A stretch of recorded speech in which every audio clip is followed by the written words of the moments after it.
La histórica marcha estudiantil realizada el pasado viernes en Asunción e Interior sigue teniendo una gran repercusión en nuestro país. Esta vez el productor audiovisual Juanma López Moreira recopiló los mejores momentos de la marcha en un video que circula a través de las redes sociales, con el que intenta visibilizar aún más el clamor de los jóvenes de tener una educación de calidad. ¡Viva los estudiantes! ¡Viva! ¡Viva la juventud combativa!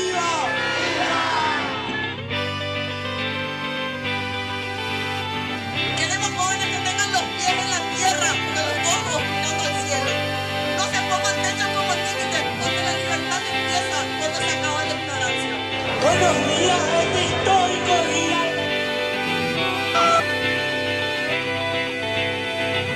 Es así, no lo ves, tú lo tienes que entender. Está todo de cabeza y no lo podés mover. Si al final este mundo está infectado, la gente ya no va a mirar. ¡Viva la juventud!